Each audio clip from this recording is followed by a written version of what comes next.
디도서 1장 5절로 9절 말씀입니다. 참된 목회자와 재직의 중요성, 이런 제목으로 함께 은혜를 나누겠습니다. 2017년 한국 기독교 윤리실천운동 본부에서 조사한 그 설문조사에 따르면 한국에 있는 목회자가 개선해야 될 가장 시급한 문제가 무엇이냐라는 질문에 49.4%, 약 50% 정도가 윤리와 도덕성을 꼽았습니다. 진실하고 정직하고 의롭고 이웃을 사랑하는 것이 하나님께서 그 자녀와 백성들에게 주신 율법 말씀의 핵심이지요. 그리고 윤리와 도덕은 인간 사회의 가장 기초가 되는 덕목입니다. 근데 하나님 앞에서 정직하고 의롭게 살아가야 할 목회자와 그리스도인들이 일반적인 세상 사람들보다도 못한 윤리와 도덕의 부패성을 보이고 있는 이유는 무엇일까요? 설문조사의 분석에 의하면 한국 교회와 그리스도인들이요, 기복적인 신앙과 세속적인 가치관이 원인이다, 그렇게 지적하고 있습니다. 그러니까 한국 교회는 세상 사람들이 가지고 있는 기복신앙, 그냥 교회 다니는 목적이 복을 받기 위해서 나오는 거예요. 복의 개념도 잘못되어 있어요. 이것을 극복하지 못하고 돈, 명예, 권력, 세속적인 성공, 이것이 하나님이 주신 축복이다 라고만 생각하는 거예요. 물론 하나님이 주신 복이 많습니다만 그것만이 복의 전부는 아니죠. 그러니까 수단 방법을 가리지 않고 성공과 출세를 해서 더 많은 재물을 소유하고 명예를 얻는 것만이 하나님의 축복이다, 이렇게 잘못 이해하고 있는데 기인한 것이다. 또한 교회 성장에 있어서도 교인의 숫자, 헌금의 액수, 또 예배당의 크기, 이것을 기준으로 판단하고 있다는 것입니다.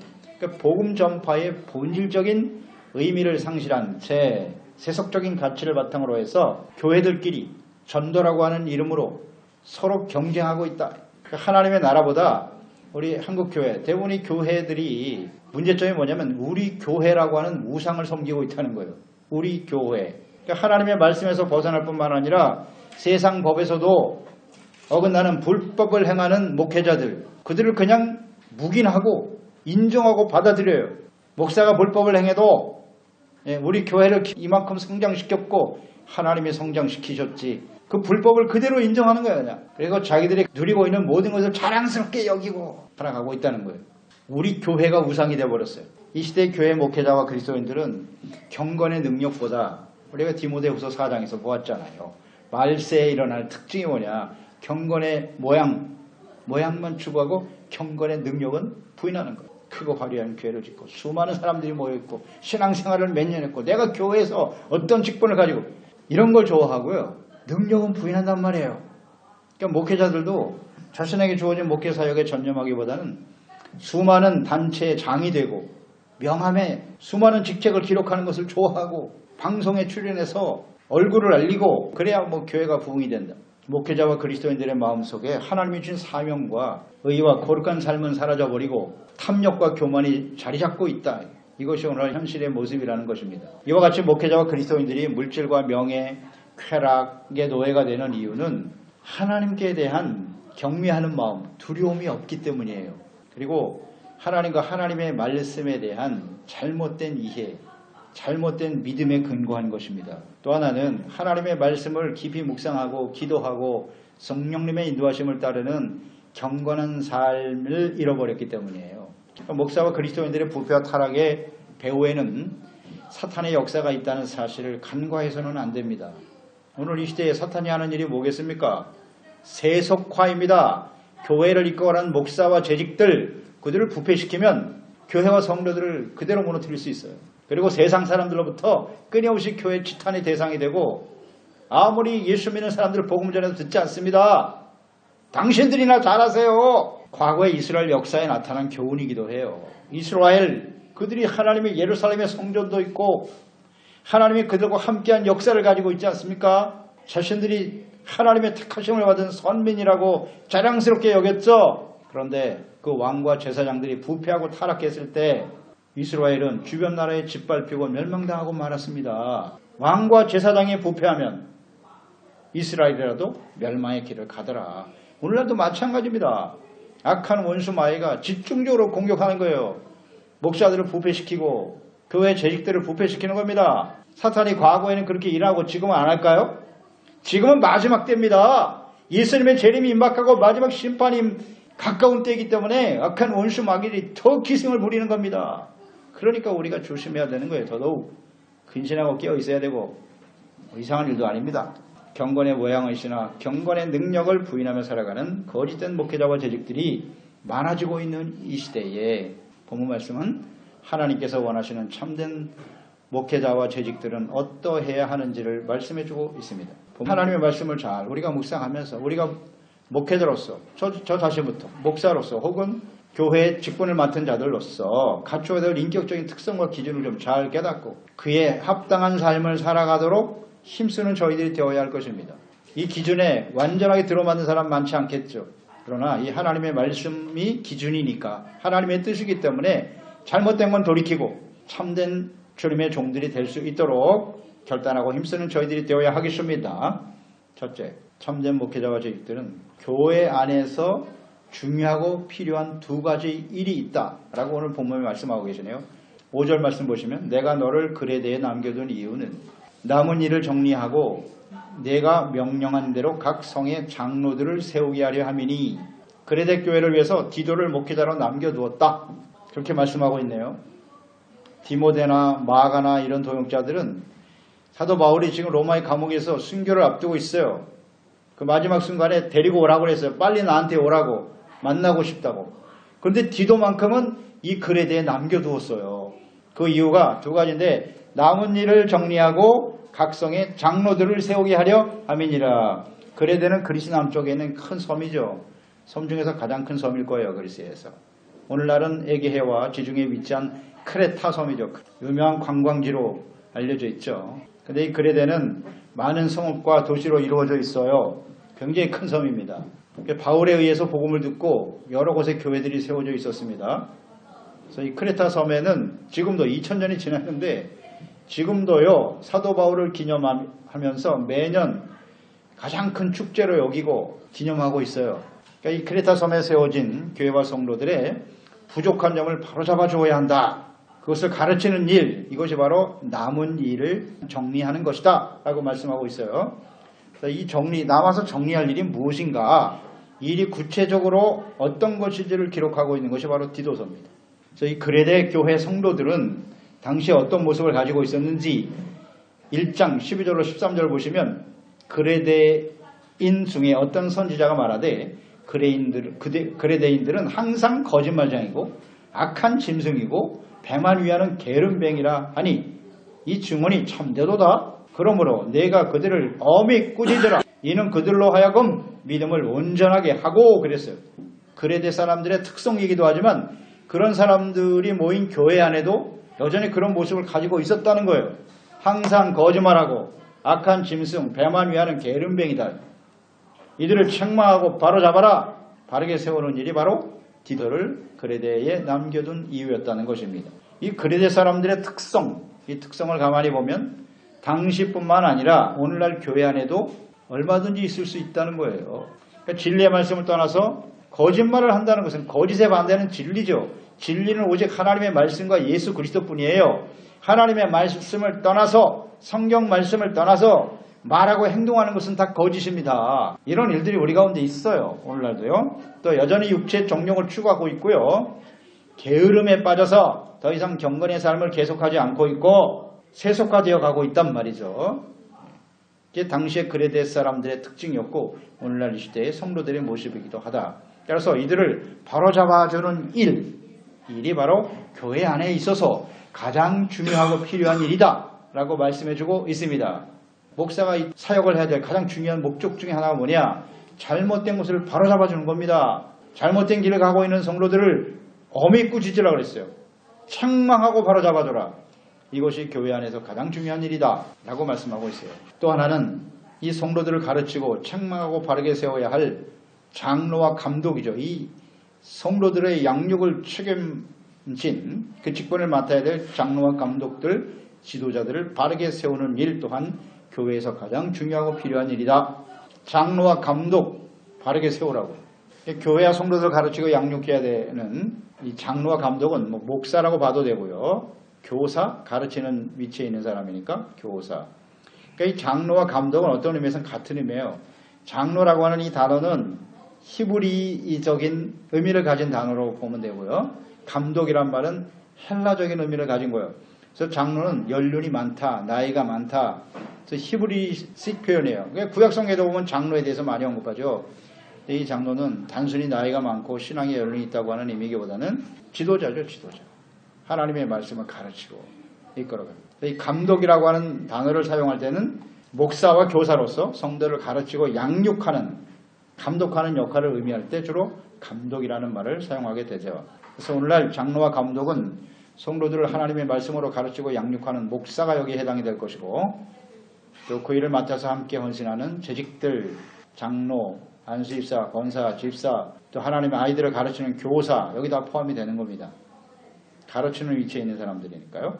사도 바울이 마지막으로 예루살렘에 들어가면서 마지막인 줄 알고 에베소 교회 장로들을 불러드립니다. 그에게 부탁하는 말, 그 내용이 사도행전 20장 17절입니다. 바울이 밀레도에서 사람을 에베소로 보내어 교회 장로들을 청하니, 여기 장로가 나와 있죠? 20장 28절로 29절로 이어집니다. 여러분은 장로들, 자기를 위하여 또는 온 양떼를 위하여 삼가라. 성령이 그들 가운데 여러분을 감독자로 삼고 하나님이 자기 피로 사신 교회를 보살피게 하셨느니라. 내가 떠난 후에 사나운 이리가 여러분들에게 들어와서 그 양떼를 아끼지 아니하며, 그랬어요. 여기 장로는 누구냐?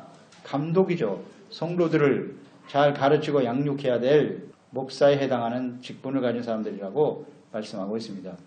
이리들이 들어올 것이라고. 거짓 선지자들이요, 거짓 교사들, 이단들, 이것이 교회 안에 들어올 것이니 장로인 당신들은 그들을 잘 지켜야 할 것이요. 그 당시에도 이런 이단 거짓 교사들이 판을 치고 있었다고. 교회 안에, 초대교회, 주님의 복음이 전파되는 걸 막아야 하기 때문이지. 오늘 이 시대는 이 마지막 때 아닙니까? 이 마지막 때 더욱더 기승을 부리는 겁니다. 예수님의 재림이 임박했기 때문에 수많은 성도들을 미혹하는 겁니다. 이 일을 잘 알고 장로와 감독들이 이 역할을 잘 감당해야 된다는 겁니다. 성도들을 지켜야 된다고. 그럼 목사와 재직, 이거 세우는 일이 매우 중요한 일입니다. 그래서 오늘날 교회가 부패한 이유가 뭐냐? 참되고 온전한 목사와 재직들을 세우지 않기 때문입니다.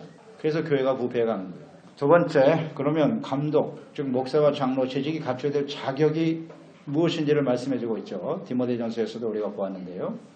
교회가 성도들을 악한 죄와 사탄의 공격과 유혹으로부터 지켜내고 바르게 양육하고 궁극적으로는 하나님의 나라로 이끌어가는 겁니다. 천국으로 이끌어가야 할 중요한 책임을 맡은 사람들입니다. 목사와 재직들이 이 자격 없는 사람들을 세우게 되면 자기도 망하고 교회도 무너지고 하나님의 나라가 무너지는 겁니다. 그러니까 자격이 없는 사람들이 목사와 재직이 되면 심각한 일이 벌어지는 거예요. 그러니까 교회 자체뿐만 아니라 그런 사람들이 교회 안에 가득하게 되면 복음의 문이 막히는 겁니다. 복음 전파를 할 수 없어요. 가로막게 돼요. 그런 목사와 장로들이 가득한 교회, 그들이 전하는 복음을 누가 듣겠습니까? 오늘날 이 시대의 모습이잖아요. 창피해서 예수 믿는 사람이라고 말할 수가 없답니다. 그러니 무슨 전도가 되겠어요. 이게 정말 심각한 문제입니다. 이거. 교회와 그리스도인들에게 예수께서 주신 사명, 모든 사람들이 예수 그리스도의 복음을 듣고 구원받는 거잖아요. 근데 이걸 가로막는 심각한 죄를 짓고 있다. 목회자와 재직들이, 교회 성도들이 말입니다. 하나님의 말씀과 뜻대로 사는 일에 관심이 없어요. 장로와 재직들이 갖춰야 될 자격이 무엇이냐? 자격. 첫째, 사회와 가정에서 흠이 없어야 한다는 거예요. 책망받을 것이 없고 그랬어요. 그러니까 목사나 재직이 되어야 할 사람은 교회 안에서뿐만 아니라 사회생활 속에서도 직장이나 사업장이나 학교 혹은 사람들과의 관계 속에서 책망받을 만한 일이 없어야 한단 말이에요. 그러니까 사회적으로 불법을 행한 경력이 있다든지 사람들 사이에서 평이 안 좋아. 사람들이 보면 알잖아요. 저 사람이 어떤 사람인지. 교회 안에서는 뭐 하나님 잘 믿는 것 같죠? 세상 사람들한테 욕먹는 사람 많아요. 아주 이기적이고 교만하고 자기 이익밖에 모르고 사람들을 무시하고 이런 사람이 되어서는 안 된다는 겁니다. 거짓말하고 사기치고 도덕적으로 비난을 받을 만한 행동이 있어서는 안 된다. 그런 사람이 재직이 돼야 된다라는 것이고요. 목사가 돼야 되겠죠. 이런 걸 철저히 검증을 해야 되거든요. 검증 잘 안 해요. 그 다음 가정적으로 흠이 없어야 된다는 거죠. 한 아내의 남편이며 그랬어요. 한 아내를 사랑하고 가정을 지키는 자가 되어야 하죠. 사별이나 음행한 연고가 아닌 이유로 아내를 버리거나 다른 여자와 결혼한 경력이 있으면 안 된다. 다 흠이 되잖아요. 목사라는 영적 권위를 이용해서 성추행을 일삼든지 성폭행을 하고도 이와 같은 행동을 하면서도 이게 뭐 하나님의 뜻이라고 이런 일을 행하는데 또 교회 성도들은 그 목사를 옳다고 하고 참 안타깝습니다. 그게 하나님의 뜻이라고 하나님의 계시라고 속이잖아요. 또 방탕하다는 비난을 받거나 불순종하는 일이 없는 믿는 자녀를 둔 자라야 한다. 가정을 지켜야지 먼저 가정을. 그 다음엔 자녀들을 바르게 다스려야 된다는 거잖아요. 그러니까 목사는 가정을 믿음에 굳건하게 바르게 세워야 합니다. 특히 자녀들에게 하나님을 경외하는 거룩하고 의로운 삶의 본을 보이도록 해야 합니다. 목사는 가정에서 자녀들에게 하나님의 말씀과 규양과 훈계로 양육해야 할 뿐만 아니라 본을 보여야죠. 본을. 목사의 자녀들이 잘못되는 경우가 많죠. 왜 그럴까요? 강대상에서 말씀을 전하는 아버지와 집에서 생활하는 아버지가 다른 거예요. 그러니까 거기서 반항하는 겁니다. 그래서 믿지 않는 거예요. 본을 보여야죠. 생활 속에서 본을 보이고 자녀들을 하나님의 말씀에 순종하도록 해야 하는 것 아닙니까? 그 자녀들이 말이죠. 하나님을 믿지 않는 것을 지나서 욕심에 이끌려서 말이죠. 제멋대로 살아가고 방탕하고 사람들로부터 비난을 받는 이런 일이 있어서는 안 된다는 거죠. 그것은 목회자와 재직으로서의 자격이 없다. 그러니까 아이들을 어려서부터 말씀과 기도로 경건 훈련을 잘 시켜야죠. 본을 보여가면서. 그래서 하나님을 경외하는 자녀들이 되도록 해야 하는 것입니다. 그러니까 자녀들을 가정에서 바르게 양육하지 못한 자가 교회와 성도들을 바르게 양육할 수 있을까요? 있을 수 없다. 디모데전서 3장 4절로 5절에서 보았죠. 자기의 집을 잘 다스려 자녀들로 모든 공손함으로 복종하게 하는 자라야 할지며 사람이 자기 집을 다스릴 줄 알지 못하면 어찌 하나님의 교회를 돌보리요? 이렇게 나와 있습니다. 사회와 가정, 생활에 흠이 없어야 된다. 그 다음 두 번째는 영적으로 갖추어야 될 자격이죠.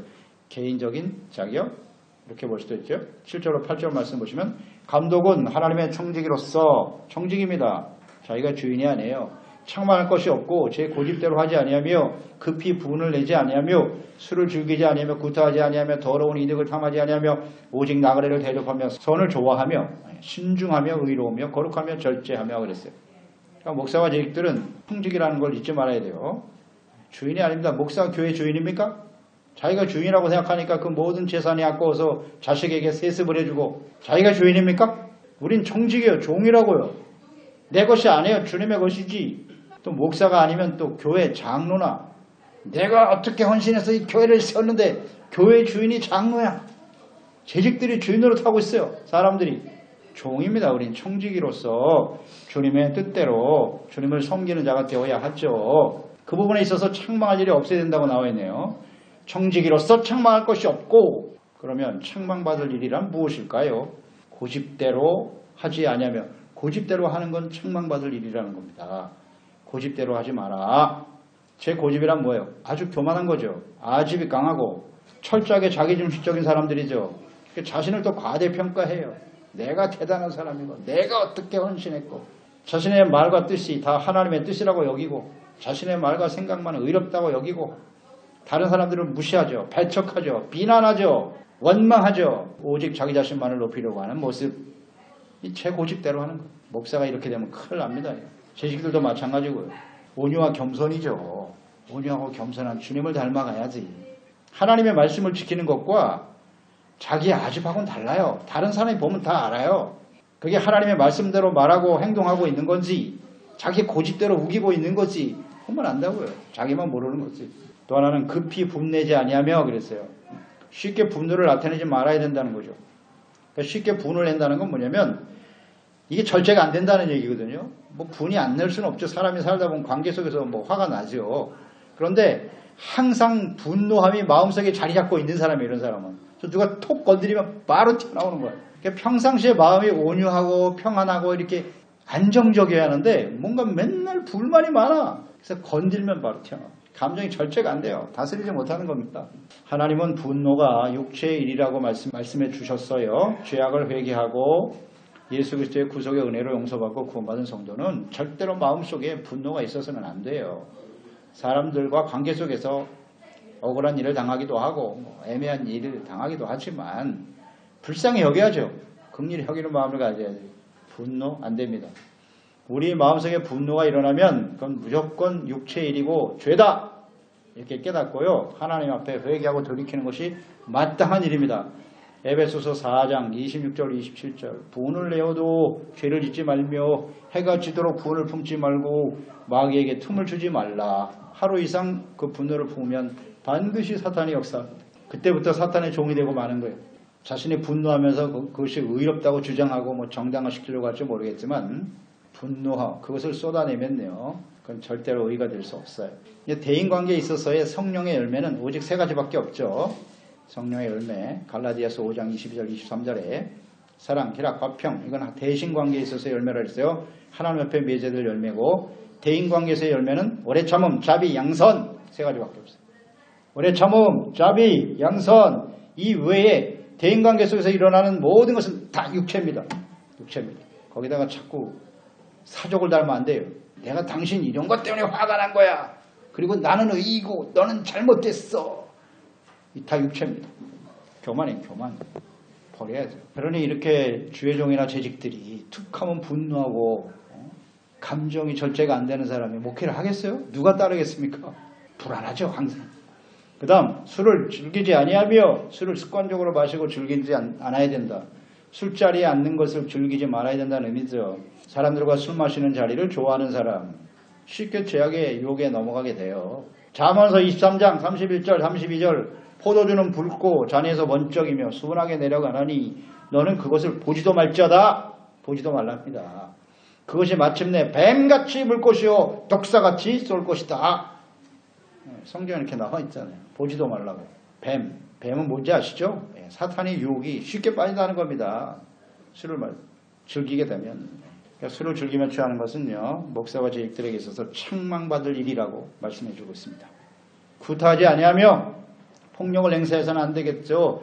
사람을 직접 때리는 것이 구타하는 것일 수도 있겠지만 언어적인 폭력 절대 하면 안 되겠죠. 그러니까 분노의 감정을 절제하지 못해서 나오는 행동이 바로 폭력이잖아요. 직접 때리는 사람도 있고 언어로 그냥 말로 사람을 그냥 이게 더 큰 상처를 주죠. 사실은. 그런데 목회자와 재직들이 이렇게 대놓고 사람들 앞에 구타를 하거나 이런 건 쉽지 않을 거예요. 이게 어디서 많이 행해지냐면 가정에서. 교회에서는 이렇게 하면 바로 쫓겨나니까 그런 목사를 누가 믿고 따르겠어요. 가정에서 사모 때리고 자식 때리고 그냥 그 말도 못하고 당하는 거예요. 그냥. 이런 일이 있을 수 있다. 절대 폭력을 행사해서는 안 돼요. 그 다음 더러운 이득을 탐하지 아니하며 더러운 이득, 불의한 방법으로 자신의 이익을 취하려고 하는 태도죠. 이것은 탐심의 뿌리에서 나오는 거예요. 그러니까 삶의 목적이 오직 성공, 더 많은 소유, 그것이 축복이라고 여기고 그것을 끊임없이 추구하는 거죠. 더러운 이익, 불법을 행해도 이익만 얻으면 된다. 디모데전서 6장 10절이죠. 돈을 사랑함이 일만하게 뿌리가 되나니 이것을 탐내는 자들은 미혹을 받아 믿음에서 떠나 많은 근심으로 자기를 찔렀도다. 갈라디아서 5장 24절 그리스도 예수의 사람들은 육체와 함께 그 정욕과 탐심을 십자가에 못 박았느니라. 골로새 3장 5절 그러므로 땅에 있는 지체를 죽여라. 음란과 부정과 사욕과 악한 정욕과 탐심이니 탐심은 곧 우상숭배니라. 탐심이 우상숭배입니다. 불의한 방법으로 이득을 추구하려고 하는 것 탐심이거든요. 아니라고요? 성경이 그렇게 말씀하고 있는데요. 그게 우상숭배입니다. 그 우상숭배하는 사람이 어떻게 그런 사람이 목회자가 되면 어떻게 되겠어요? 모든 사람들을 다 우상숭배에 빠지게 만드는 겁니다. 이게 오늘날 심각한 이 시대의 교회의 모습이고 우리의 모습일 수도 있다. 이 탐심을 없애려면 어떻게 해야 돼요? 누가복음 11장 39절 41절에 주께서 이르시되 예수님께서 너희 바리새인은 지금 잔과 대접에 겉은 깨끗이 하나 너희 속에는 탐욕과 악도 가득하도다. 지금 이 시대 우리들에게 하신 말씀이죠. 어리석은 자들아 겉을 만드시니가 속도 만들지 아니하셨느냐. 그러나 그 안에 있는 것으로 구제하라. 그리하면 모든 것이 너에게 깨끗하리라. 탐심을 이기려면 어떻게 해야 돼요? 구제하고 나누어줘야 돼요. 나눔을 실천해야 돼요. 그래야 탐심에 빠지지 않겠죠. 더 많은 것을 써요. 세 번째, 인격적으로 갖춰야 될 자격. 오직 나그네를 대접하며 그랬어요. 초대교회 시대의 전도자들이 대부분 각처에 다니면서 복음을 전했죠. 이 나그네는 대부분 그 시대에는 복음 전하는 사람들이에요. 그들을 집으로 영접하고 선대하는 것은 마땅히 해야 할 일이었는데요. 즉 도움이 필요한 나그네와 외인들에게 친절을 베풀고 기꺼이 친구가 되어주는 태도 있어야죠. 로마서 12장 13절 성도들의 쓸 것을 공급하며 손 대접하기를 힘써라. 그 다음 선행을 좋아하며 선한 것을 좋아한다는 의미죠. 선이라고 하는 것은 의롭고 진실한 행동이에요. 이걸 좋아해야죠. 또 선은 사람들을 불쌍히 여기는 것이라고 했죠. 긍휼히 여기고 불쌍히 여기는 태도, 그게 선입니다. 사람들을 막 정죄하고 비난하는 게 아니라 불쌍히 여기는 마음. 하나님 앞에서 자기 자신에 대해서는 엄격해야 돼요. 책망의 말씀을 들어 마땅하지만 성도들 사람들에 대해서는 이렇게 긍휼히 여기고 불쌍히 여기는 태도를 갖는 게 맞다. 이걸 또 잘못 이해하면 안 되는데요. 긍휼히 불쌍히 여긴다 그래서 그럼 죄에 대해서 전혀 입을 닫아버려야 되느냐? 그건 아닙니다. 잘 생각하셔야 돼요. 죄에 대해서는 지적해 주되 그가 온전히 회복되고 돌이킬 수 있도록 불쌍히 여기는 마음을 가지고 해야 되는 거죠. 정죄와 비판이 아니고. 그리고 또 하나는 겸손히 하나님과 하나님 앞에서 동행하는 것. 겸손하게 하나님을 섬기는 것이 선입니다.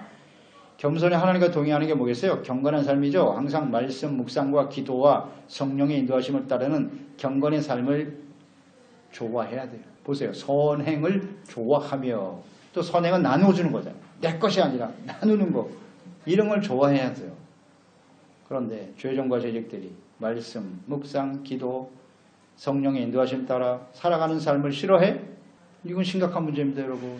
기도하고 예배드리고 하나님 말씀 듣는 걸 좋아합니까? 아니면 세상에서 그냥 먹고 마시고 놀고 즐기는 걸 더 좋아합니까? 그게 더 좋다 그러면 심각해지는 거죠. 자격이 없다. 신중하고 의로우며 거룩하며 절제하며 사실 같은 의미인데요. 신중하다라고 하는 이 단어의 의미는 정신 상태가 깨끗하고 맑은 거예요. 그래서 사리를 잘 분별할 줄 알아요. 선과 악을 분별하는 할 수 있는 태도, 그러니까 잘 훈련된 정숙한 상태를 의미하는 거죠.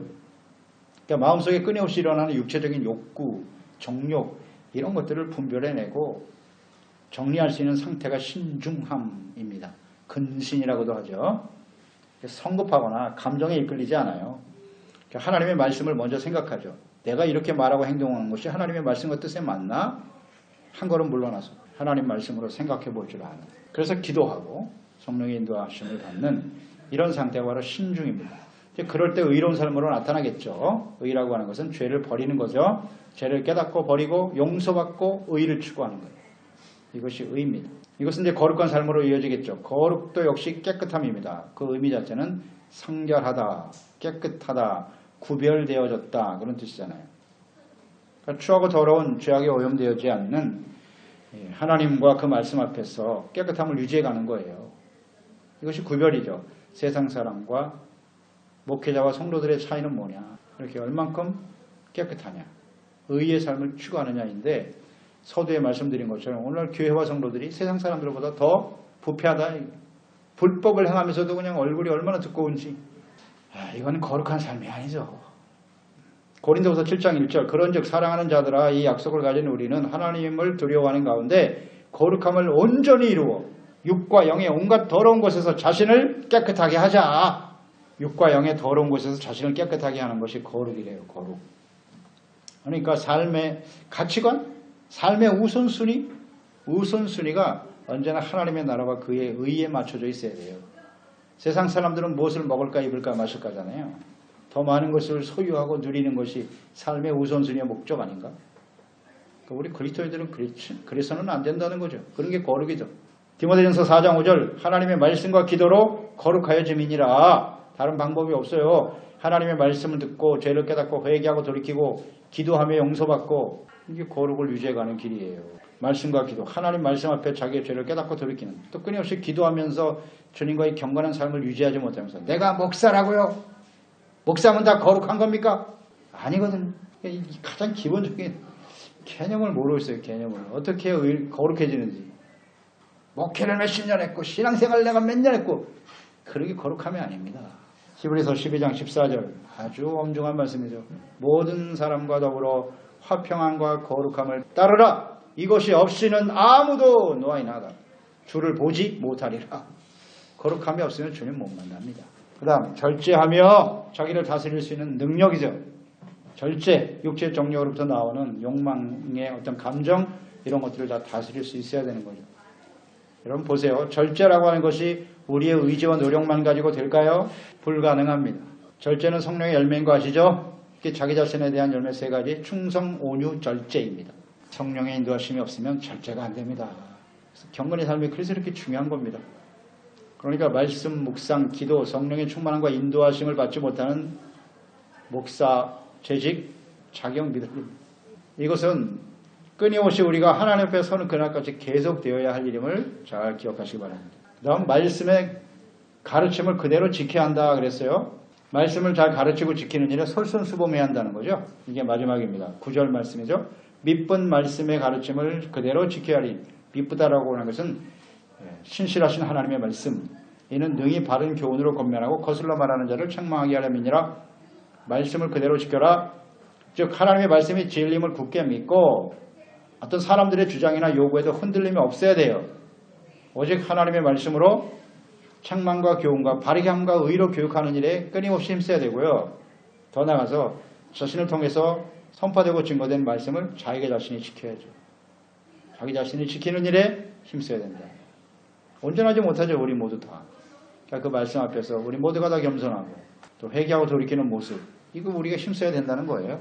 그래서 목사와 재직들이 하나님의 말씀을 진리로 믿고 지키며 순종해야 될 이유, 사람들을 바른 교훈으로 권면해야 되고 대적하며 불순종하는 사람들이 있다. 그들을 책망하고 온전하게 할 수 있기 때문이다.